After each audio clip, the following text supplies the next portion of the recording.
Hey guys, welcome back to another informative video. आज का topic बहुत इंटरेस्टिंग है और बहुत कुछ जानने को मिलेगा। मैं भी जानूंगी और साथ में मैं इन्फॉर्मेशन सारे शेयर करूंगी। तो चलो वीडियो को स्टार्ट किया जाए।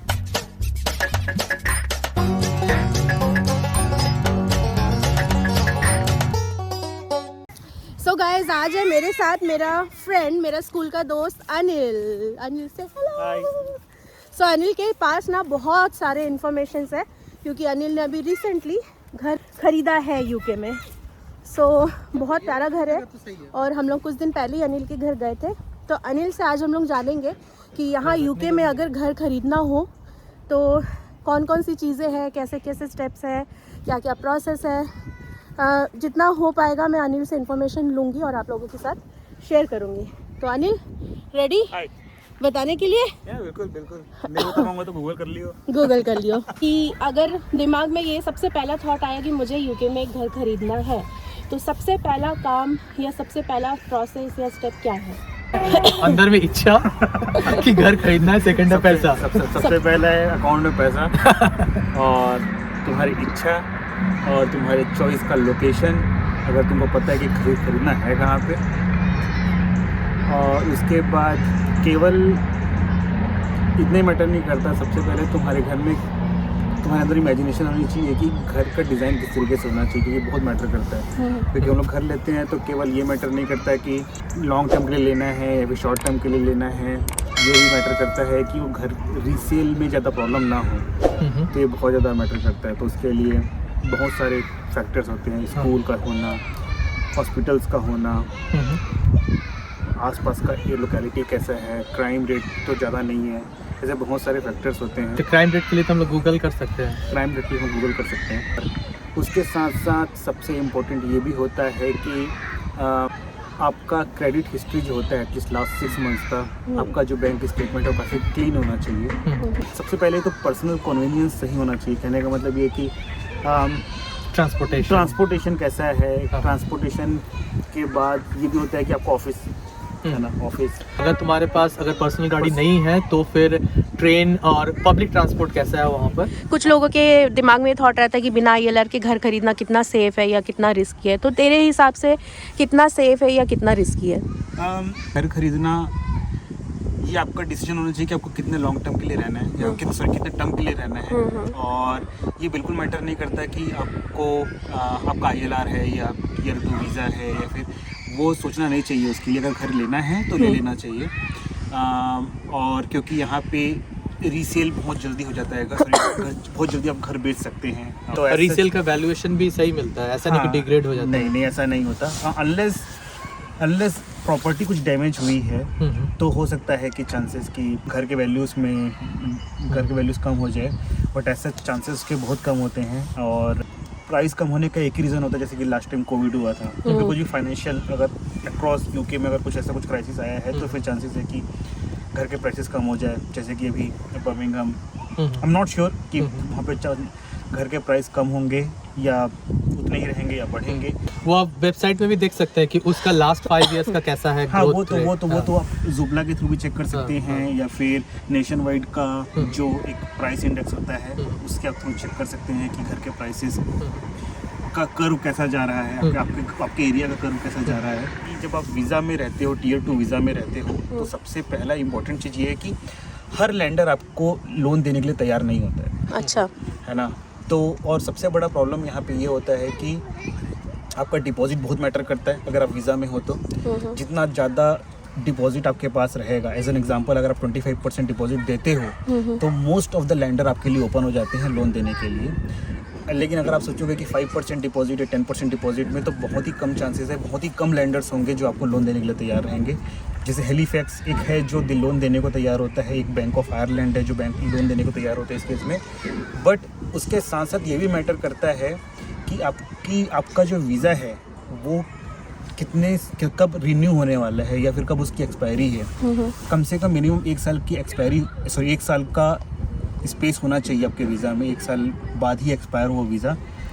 अगर मान लो सपोज़ आपका 9 महीने 10 महीने बाद रिन्यू होना है तो बहुत सारे जो भी लैंडर और जो देने वाले भी थे वो भी पीछे हट सकते हैं। अच्छा तो कम से कम आपका 1 साल का वीज़ा होना बहुत ज़रूरी है उस केस में। अच्छा ये मतलब इस टर्म पे नहीं मिलता लोन कि नहीं मेरा तो वीज़ा रिन्यू हो जाएगा, नहीं ये बैंक को नहीं चाहिए वो, या फिर आपका कुछ दिनों में ILR है तो भी ऐसा पॉसिबल नहीं है, क्या पता आपका जो एम्प्लॉयर है वो मना कर दे ILR देने से। तो ये सब हम लोग डिस्कस कर रहे हैं कि मतलब अगर आप स्किल बेस्ड वीज़ा में तो क्या क्या प्रॉब्लम्स आप फेस कर सकते हैं। लास्ट 6 मंथ का जो बैंक स्टेटमेंट होना चाहिए ना, वो काफ़ी क्लीन होना चाहिए। कहने का मतलब कई बार हम ऐसा ट्रांजैक्शन कर देते हो जिसके बारे में हमको पता ही नहीं होता, या फिर ऐसा कहने का मतलब ये कि आपके अकाउंट पे कुछ पैसा आया है ना, और आपको पता नहीं को पैसा कहाँ से आया। जैसे कि सपोज आपने किसी को INR में पैसे दे दिया और उसने आपको पाउंड में पैसा रिटर्न किया, तो उसका पेपर ट्रेल आपके पास होना चाहिए। ट्रांजैक्शन प्रूफ होना चाहिए कि वो किस चीज़ का पैसा है, क्योंकि जो मनी लॉन्ड्रिंग जो है उसके चांसेस है कि सॉलिसिटर को पकड़ ले कि भाई ये मनी लॉन्ड्रिंग है, ये तो आपका हो सकता है कि प्रोसेस डिले हो जाए घर मिलने का। तो ये सब चीज़ें हैं कि और ट्रैक करने का भी एक इजी रास्ता है कि जब आप घर खरीदने का प्लान करें तो उससे 1-1.5 साल पहले अगर आप 1-2 क्रेडिट चेक के कंपनी से जैसे एक्सपीरियंस हुआ, हाँ, ये सबसे आप एक बार चेक कराते रहें और पैरेलली आप इंस्टॉल भी अगर कर लें वैसा आप। करेक्ट। तो बेसिकली यहाँ पे मोस्टली तीन एजेंसीज है जो आपका क्रेडिट हिस्ट्री चेक करती है, और तीनों का क्रेडिट हिस्ट्री अच्छा होना बहुत ज़रूरी है। अगर मान लो 2 का क्रेडिट हिस्ट्री अच्छा है और 1 का क्रेडिट हिस्ट्री बेकार है ना, तो भी हो सकता है कि आपको लेंडर देने से मना कर दे लोन। इसीलिए तीनों का क्रेडिट हिस्ट्री बहुत सेफ होना जरूरी है। उसका वेबसाइट है जिसमें आप जाके चेक कर सकते हो, तो आप मतलब कॉन्फिडेंट रहेंगे जब आप लोन लेने के लिए जाएंगे कि हाँ मेरा कोई प्रॉब्लम होगा नहीं, एटलीस्ट क्रेडिट हिस्ट्री की तरफ। क्योंकि कई बार ऐसा होता है कि ड्यू टू अदर रीजंस हो सकता है कि उस वेबसाइट में ही आपकी हिस्ट्री अपडेट ना हुई हो और आपका क्रेडिट हिस्ट्री खराब हो सकता है। तो ये क्रेडिट हिस्ट्री का जो तुम बात कर रहे हो, ये क्या 25% एंड अबव तुम अगर पे कर रहे हो तो भी इम्पैक्ट करता है? हमेशा क्रेडिट हिस्ट्री हमेशा इम्पैक्ट करेगा। वो किस तरह का इम्पैक्ट करता है? लोन के अमाउंट में आपको हो सकता है लेंडर आपको मना कर दे कि आपकी मना ही कर दे, लोन ही नहीं देगा। लोन ही ना, ऐसा नहीं कि कम अमाउंट ऑफ लोन देगा, ऐसा भी नहीं, मना भी कर सकता है। या फिर अगर आपका क्रेडिट हिस्ट्री या तो क्रेडिट हिस्ट्री ओकेइश है तो हो सकता है कि आपको सपोज जो X% पे आपको जो लोन मिलना था वो अब X प्लस डेल्टा X पे मिले। अच्छा, मतलब उसका इम्पैक्ट है या तो आपको लोन नहीं मिल सकता है या फिर हायर इंटरेस्ट रेट में लोन मिलेगा। करेक्ट। या फिर अगर आप 25% से लेस देते हैं तो फिर कम बैंक्स आपको लोन देंगे, तो उसमें भी कंपटीशन भी कम रहेगा, तो उस हिसाब से फिर ये सब इम्पैक्ट्स होता है। तो कहने का मतलब ये कि अगर सपोज आपको पता चल चुका है कि इस लोकेशन में ही मुझे घर खरीदना है, तो आप अपना वेबसाइट के थ्रू, जैसे जुपला हो गया, राइट मूव हो गया, इसके थ्रू आप चेक करते रहिए। जैसे ही घर, क्योंकि यहाँ पे अगर घर अच्छा है तो ऐसा कई बार ऐसा होता है कि सुबह अगर घर एडवर्टाइज हुआ है तो शाम तक घर निकल जाता है ना। मतलब कहने का मतलब ये कि कई सारे एप्लीकेशंस आ जाते हैं और ऑफर जो एक बायर होता है वो ऑफर सेलर को दे चुका होता है। अच्छा, है ना। तो इतना फास्ट होता है। जैसे कि मैंने जो घर खरीदा था वो फ्राइडे को निकला था और सैटरडे तक 3 एप्लीकेशंस आ चुके थे उसके बाद। मतलब रेगुलरली ऑनलाइन चेक करते हैं, कंटिन्यूसली चेक तो करते सिर्फ हम लोग की ऑनलाइन पे डिपेंड रहे या फिर हम लोग यहाँ पे लोकल जो लेटिंग एजेंट्स हैं? हाँ, अब उनको भी बता सकते हो, लेकिन अगर आप क्योंकि सभी लेटिंग एजेंसीज, जितनी भी लेटिंग एजेंसीज है, वो अपना जो है एडवर्टाइजमेंट वो जुपला या राइट मूव पे पब्लिश करती है। तो वो एक वन लोकेशन है जहाँ पे वन प्लेटफॉर्म है जिसमें आप सब जगह जाके चेक कर सकते हो। तो जैसे ही आपको सपोज घर पसंद आया, आप लेटिंग एजेंट को कॉल करोगे कि मुझे घर देखना है ये वाला। हाँ, इधर घर पसंद मतलब हम लोग ऑनलाइन घर पसंद करोगे। तो उसके बाद आप लेटिंग एजेंट को कॉल करोगे, लेटिंग एजेंट आपको समय देगा कि इस घर पे दिखा सकता है, अपॉइंटमेंट देगा।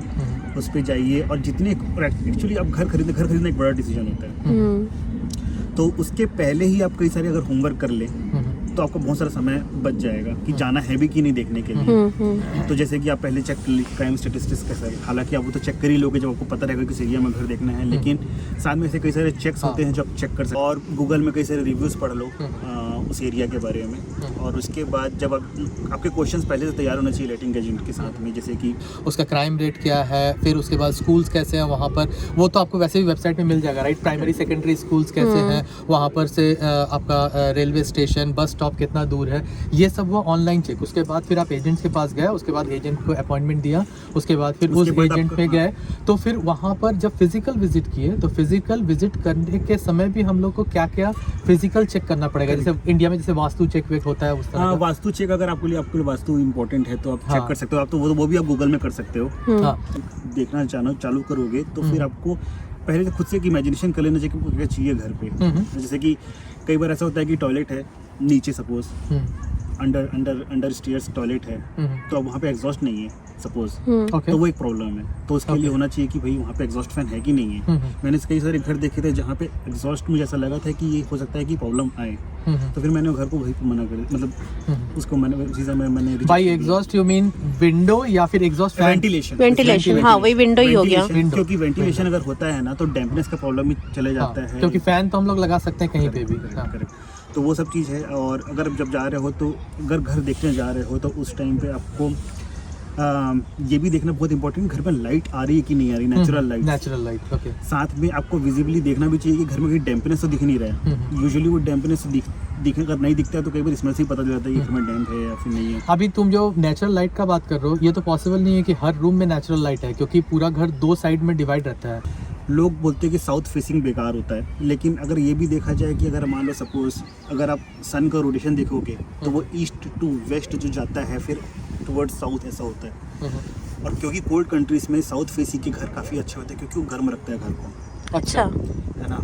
तो ये बहुत अच्छा चीज़ होता है। और आप ये भी देखोगे कि जैसे कि सपोज अगर आपको घर में मान लो suppose in future solar panel लगाना है तो सोलर पैनल उस घर में बेस्ट फिट होता है या फिर उस घर में सबसे इफेक्टिव होता है जिस घर का रूफ साउथ फेसिंग होता है। ओके। है ना, क्योंकि जब ईस्ट टू वेस्ट जब सन का रोटेशन होता है टूवर्ड वाया साउथ तो वो पूरा का पूरा जो है सोलर पैनल में पड़ता है, उसका रेडिएशन सन का जो इंसुलेशन जो है वो। तो by roof in the sense ऐसे अगर नॉर्मली ऐसे तो घर रहते हैं तो फिर तो ये जो होगा, ये जहाँ पे अगर यहाँ पे सोलर पैनल यहाँ पे लगा है या फिर यहाँ पे लगा है तो ये इधर साउथ हुआ तो ज़्यादा बेटर है। अच्छा, जिधर सोलर पैनल लग रहा है वो साउथ होना चाहिए। करेक्ट। तो आपको घर देख लिया, आपको लगा कि ये घर मेरे हिसाब से सही है, हाँ। आपको डिज़ाइन पसंद आ गया, नंबर ऑफ रूम्स अगर आपको मिल रहे हैं वहाँ पे जितना आपको चाहिए था, और रूम के साइज़ अगर डिसेंट हैं और आपको लग रहा है कि कोई डैम्पनेस नहीं है, विंडोज अच्छे हैं, काफ़ी रूम एयरी, और मान लो सपोज लाइट भी काफ़ी अच्छा है, आपको पसंद आ जाता है, तो आप या तो उसी समय ऑफर दे सकते हैं। कितना टाइम है हमारे पास ऑफर देने के लिए? ये टाइम एज सच टाइम जितना जल्दी दे पाए उतना अच्छा है। जितना जल्दी दे पाए उतना अच्छा होता है। कई बार जैसे सपोज सेलर को बहुत जल्दी होती है क्योंकि तो अच्छे वो प्रॉपर्टी सबको अच्छे पसंद आते हैं। तो फिर वो क्या बोलते हैं कि हो सकता है कि वो कोई किसी ने ऑलरेडी ऑफर कर दिया उसको एक्सेप्ट कर ले। हो सकता है कि क्या पता आप ज़्यादा ऑफर करने वाले हो उससे, लेकिन आप 1 हफ्ते के बाद करें तब तक उसने ऑलरेडी ऑफर किसी को एक्सेप्ट कर लिया। तो ऑफर एक्सेप्ट होने का कोई टिप है क्या कि सपोज जिससे कि चांसेस बढ़ जाए तुम्हारा एक्सेप्ट होने का? सपोज आपका 4 लाख का घर है, 400,000 जो है मिनिमम प्राइस, इतने में ही आस्किंग प्राइस है। सपोज वो सेलर ने आस्किंग प्राइस रखा है। नेगोशिएट होता है क्या यहाँ पर? नेगोशिएट होता है तो सपोज नेगोशिएट होता है, लेकिन अप टू सर्टेन लेवल। अगर सेलर के ऊपर है, सेलर को अगर बहुत जल्दी निकालना है घर तो वो नेगोशिएट करेगा, नहीं तो मैंने जितना भी घर देखा उसमें आस्किंग प्राइस जितनी थी उससे ज़्यादा ही जो बायर है वो देने को तैयार था। जैसे कि मैंने घर देखा था 435,000। तो वो कैसे पता चला तुमको कि ज़्यादा देने को तैयार है? वो क्या एजेंट ने तुमको ऐसा एजेंट बताता है? एजेंट बताता है कि जैसे कि सपोज मैंने जैसे जितना भी था एक्स अमाउंट, इमीडिएटली जब तुम फिजिकल विजिट करने जाते हो तभी बता देता है वो? नहीं, तब नहीं बताता। अच्छा, जैसे कि अगर तुमको पसंद आया उसके बाद जैसे आपको पसंद आएगा घर और उसका प्राइस एक्स अमाउंट है, तो आपने बोला कि मैं एक्स अमाउंट देने को तैयार हूँ, मेरे को पसंद आएगा, तो आपको उसी समय ऑफर एक्सेप्ट नहीं होगा। ऐसे कई सारे बायर्स होंगे जिन लोग अपना ऑफर दिए होंगे। कई लोग एक्स माइनस 5,000 दिया होगा, किसी ने एक्स प्लस 5,000 दिया होगा। तो फिर उसके बाद अगर मान लो या तो सेलर एक बार में बोल देगा कि भाई एक्स प्लस 5,000 वाला जो पाउंड है, एक्स प्लस 5,000 वाला जो पाउंड है वो उसको वो एक्सेप्ट कर लेगा, या फिर सेलर बोलेगा कि एक फाइनल फिर से चांस देता हूँ लोगों को। तो फिर से आपको जो एजेंट रहेगा वो बोलेगा कि आपके पास एक चांस है, आप अपना फाइनल ऑफर दे सकते हो अभी भी। मैंने जैसे कि मुझे घर बहुत पसंद आया था तो मैंने उस पर 10,000 एक्स्ट्रा दिया था, है ना, मतलब Offer दिया था। ऑफर किया था, लेकिन तभी भी मुझे मिला नहीं वो घर। ओके, सो उसके बाद भी लक रहता है। उसके बाद भी लोगों ने ज्यादा दिया था उससे। लेकिन तुमको पता चला क्या कि कितना ज्यादा? नहीं, वो पता नहीं चला, मुझे बस रिजेक्शन का ऑफर आया। ऑल राइट, ऐसा होता है। हमने घर देखने के बाद, जब हम लोगों ने घर देख लिया, घर देखने के बाद हमने काफ़ी डिस्कस करने के बाद मुझे सेकंड व्यूइंग चाहिए थी घर में। All right.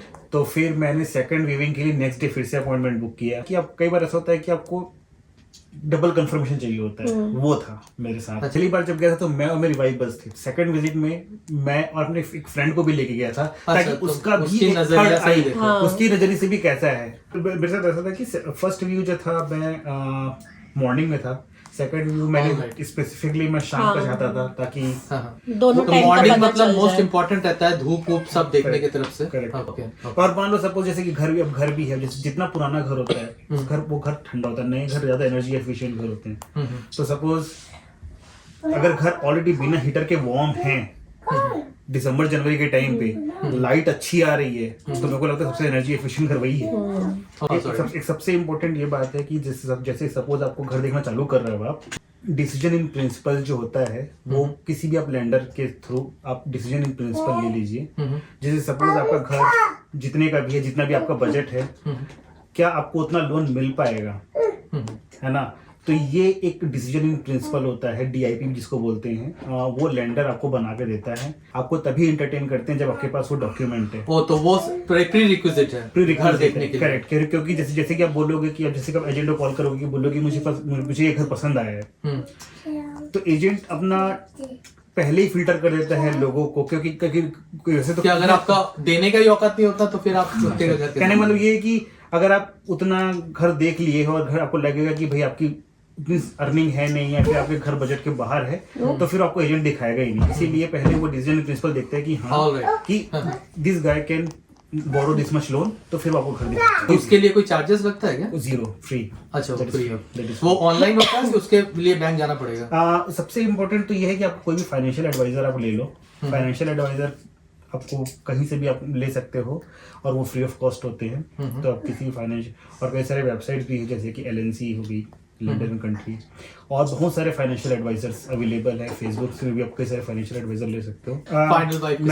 हमने काफी ऑलरेडी पहले डिस्कशन कर लिया था, तो वो फाइनल हमने अपफ्रंट ऑफर कर दिया था उसको। ऑलराइट, सेकंड बार में अपफ्रंट ऑफर किया, क्योंकि हमारे जो इसके पहले के जो एक्सपीरियंस थे वो सही नहीं थे, क्योंकि हम लोगों को ऑफर करने के बाद, ऑफर के ऊपर भी एक्स्ट्रा पैसा देने के तो बावजूद तुमने नेक्स्ट बार जो तुमने जब कंफर्म किया तो बिडिंग प्राइस से नहीं ऊपर ऑफर किया या फिर एग्जैक्ट बिडिंग आस्किंग प्राइस पे ही ऑफर किया। हमने बोला कि आस्किंग प्राइस पे, क्योंकि हाँ वो ऐसा समय चल रहा था जब हाउस प्राइसेस डाउन जा रहे थे, इंटरेस्ट रेट ऊपर जा रहे थे, तो बायर और सेलर के लिए दोनों के लिए एक ऐसा सिचुएशन था कि समझ रहे हो। तो जैसे ही आपका ऑफर एक्सेप्ट होता है तो आप अपने फाइनेंशियल एडवाइजर्स के पास जाके उनको बता सकते हो कि उनको बताना पड़ता है कि आपका ऑफर एक्सेप्ट हो गया है, और फिर लोन का प्रोसेस चालू होता है, और आपको बहुत सारे ऑप्शंस आएंगे कि कौन सा लेंडर है, कितना % इंटरेस्ट दे रहा है, कितने साल का आपका फिक्स्ड रहने वाला है, बहुत सारे ऑप्शंस आते हैं। तो उसमें आपको चूज करना पड़ता है कि आपको कौन से लेंडर के थ्रू जाना है। फिर एक बार आपका लेंडर डिसाइड हो गया तो दूसरा स्टेप ये होता है कि आपको सॉलिसिटर बुक करना पड़ता है। तो आप बहुत सारे वेबसाइट्स हैं जिसके थ्रू आइडियली सबसे इम्पोर्टेंट ये होता है कि आपका जो सॉलिसिटर जो होता है वो आपके लेंडर पैनल लिस्ट में होना चाहिए। जैसे कि सपोज आपने HSBC से लोन लिया, तो जो सॉलिसिटर आप बुक करोगे वो HSBC के लेंडर है उसके पैनल लिस्ट में होना चाहिए। ये एक मैंडेटरी प्रोसेस नहीं है, लेकिन ये आइडियली ऐसा होना चाहिए। आइडियली लेंडर पैनल लिस्ट की जो वेबसाइट है उसके थ्रू जा सकते हो। गूगल में ऐसे बहुत सारे वेबसाइट मिलेंगे, और जो भी आपका लेंडर है, चाहे HSBC हो या बार्कलेस हो, उसके वेबसाइट में जाके उनके जो लिस्टेड जो सॉलिसिटर्स है आप उनको बुक कर सकते हो, और उनसे कोटेशन ले लीजिए। कोटेशन लेने के बाद फिर जो भी आपको लगे कि बेस्ट रहेगा आप उसको आप हायर कर सकते हो अपने प्रॉपर्टी डील के लिए। कि सॉलिसिटर है उसका price usually 1200 pound to 1800 pound के बीच में रहेगा। अच्छा, और जिसमें सब इंक्लूडेड रहेगा। लेकिन एक चीज ये है कि प्रेफरेबली ये लेना, ऐसा लेना चाहिए कि अगर सपोज सेल नहीं हुआ, प्रॉपर्टी अगर डील नहीं, नो सेल नो फी का एक ऑप्शन होता है। ओके कहने का मतलब ये होता है कि आप प्रोसेस में आगे गए और आपको लास्ट मोमेंट पता चला कि घर आपको नहीं मिलने वाला है, या फिर ड्यू टू सम रीजन आप खुद पीछे हट गए, तो उस केस में जो आप पैसा पे करने वाले थे सॉलिसिटर को, वो आप नहीं करोगे। ओके तो एक ऐसा ऑप्शन होता है, ये डिपेंड करता है सॉलिसिटर के पास ये ऑप्शन अवेलेबल है कि नहीं है। तो मैंने वो चूज़ किया था, उसके लिए मुझे 100 पाउंड कुछ एक्स्ट्रा पे करना पड़ा था कि अगर मान लो suppose due to some reason break हो जाता है तो फिर मेरे को अदरवाइज 1200 to 1800 अदरवाइज 1200 to 1800 रहता है। और एक तीसरा सबसे इम्पोर्टेंट स्टेप जो मुझे लगता है वो ये होता है कि एक रिस्क लेवल सर्वे होता है, RICS, घर का एक सर्वे होता है, वो कराना चाहिए। वो मैंडेटरी नहीं है, बट वो एज अ बायर आपको बहुत सारे घर का इंफॉर्मेशन पता चलता है कि घर की कंडीशन क्या है। ये न्यू घर में भी होता है या सिर्फ सेकंड हैंड घर? वो सभी घरों में होता है, न्यू बिल्ड हाउस में भी लोग कराते हैं। एक इंडिपेंडेंट सर्वे होता है जो एक थर्ड पार्टी आती है वो करती है, जिसमें आपके हर चीज चेक करती है, आपके घर में डैम्पनेस चेक करती है, रूफ की कंडीशन चेक करती है, फाउंडेशन है। तो वो हमारे ऊपर है, एज अ बायर हमारे ऊपर है। अगर हम लोग को चाहिए तो उसके लिए भी हम लोग एक अलग एजेंसी एक इंडिपेंडेंट एजेंसी को हायर कर सकते हो। और तो उसके कितने चार्जेस हैं एवरेज? वो भी डिपेंड करता है, वो अलग अलग का अलग अलग, जो 400 वो डिपेंड करता है घर के साइज पे डिपेंड करता है। 400 पाउंड टू 700 पाउंड के बीच में उसका प्राइस रहता है। इतना जल्दी कर लो वो प्रोसेस तो बहुत अच्छा होता है। जैसे कि सपोज आपका ऑफर एक्सेप्ट हुआ है, ऑफर एक्सेप्ट होने के आप 1 हफ्ते या 10 दिन के अंदर में आप उसको वो एजेंसी को बुक कर लीजिए, वो आपको चेक करके 2-3 दिन में रिपोर्ट दे देगा। अब ताकि अब उस रिपोर्ट के बेसिस में आप वापस रीनेगोशिएट कर सकते हैं घर का प्राइस। Alright, okay. क्योंकि कई सारे ऐसे डैमेज होते हैं जो आपको व्यूइंग में पता नहीं चलते, लेकिन या फिर आप फिक्स करवा सकते हैं या तो उससे क्या होता है, जैसे कि सपोज आपको या फिर घर में घुसने का पता चलेगा कि भाई 3-4 हजार पाउंड का खर्चा है, जैसे बॉयलर कंडीशन हो गया ये सब, है ना। तो या फिर ऐसे कुछ इलेक्ट्रिकल इंस्टॉलेशन में प्रॉब्लम्स हैं, या फिर गैस सेफ्टी का कुछ इशू है, तो वो एक्स्ट्रा एक्सपेंसेस है, तो वो आप उसी समय पे नेगोशिएट कर सकते हो सेलर के साथ में। या तो वो प्राइस रिड्यूस हो जाएगा घर के प्राइस से, या फिर उसको फिक्स करके देगा। तो ये एक बहुत इंपॉर्टेंट चीज़ है जो मुझे लगता है कि एक इंडिपेंडेंट सर्वे कराना बहुत जरूरी है। फिर जो भी है वो एक बार आपका लोन पास हो गया तो फिर आपको कुछ करने की जरूरत नहीं है। सॉलिसिटर कई सारे चेक्स करता है, जिसमें कई सारे आपको बैंक स्टेटमेंट मांगेगा। वो बैंक स्टेटमेंट क्लियर होना बहुत जरूरी है, क्योंकि मनी लॉन्ड्रिंग चेक सॉलिसिटर करते हैं। कई सारे सॉलिसिटर चेक्स जो होते हैं वो काउंसिल के थ्रू चेक्स होते हैं बहुत सारे, जैसे कि हाई टेंशन वायर्स हो गए, और फिर रिस्क लेवल होने के बाद आपको घर फिर एक्सचेंज एक डेट डिसाइड होता है, एक मूविंग डेट डिसाइड होता है, एक्सचेंज डेट जिसको बोलते हैं, जिसमें यूजुअली क्या होता है, सेलर का सॉलिसिटर और बायर का सॉलिसिटर दोनों में पेपर एक्सचेंज होता है, और उसके बाद फिर 1 हफ्ते के अंदर में आपको घर की की मिल जाती है। ऐसा कुछ प्री पेमेंट का ऑप्शन यहाँ भी रहता है क्या? हाँ, प्री पेमेंट का ऑप्शन होता कितना? Is there any maximum limit in a year कि इतना ही प्री पेमेंट कर सकते हैं? जितना भी आपका लोन बचा हुआ है, जितना भी प्रिंसिपल अमाउंट बचा हुआ है, उसका 10% ही 1 साल में पे कर सकते हो, प्री पेमेंट कर सकते हो। अच्छा, और वो अगर मान लो से ज्यादा करते हो तो आपको फिर पेनल्टी पे करना पड़ता है। अच्छा, और जब मैं प्री पेमेंट करता हूँ तो फिर इंडिया जैसा ही उसमें या तो टेन्योर नेगोशिएट करेगा, या फिर वो आपका EMI नेगोशिएट करेगा, मतलब वो कम करेगा। Correct. So guys, I hope कि आज का ये वीडियो आपको इन्फॉर्मेटिव लगा हो। अनिल से बहुत कुछ जानने को मिला। Thank you so much Anil, क्योंकि हम लोगों को भी कुछ आइडिया नहीं था। मैंने भी फर्स्ट टाइम इस तरीके का कोई वीडियो अपने चैनल पर लेके आई हूँ। सो हो सकता है वीडियो थोड़ा सा लंबा बन जाए, बट इन्फॉर्मेशन काफ़ी सारे हैं। तो अगर वीडियो पसंद आया तो वीडियो को लाइक ज़रूर कर देना, शेयर भी कर देना अपने फ्रेंड्स एंड फैमिली के साथ, और चैनल पर नए हो तो चैनल को सब्सक्राइब भी ज़रूर कर लेना। अनिल, और कुछ बोलना है? अगर मान लो लगे कि कहीं भी इंफॉर्मेशन गलत है, उसके लिए सॉरी, उसके लिए गूगल कर सकते हो आप। हाँ, बट क्योंकि टाइम टू टाइम सारे रूल्स रेगुलेशंस जो है चेंज भी होते रहता है, तो अनिल ने अपना पर्सनल जो भी उसका एक्सपीरियंस है वो ही शेयर किया है। तो चलो मिलते हैं नेक्स्ट वीडियो में, तब तक के लिए टेक केयर, बाय बाय।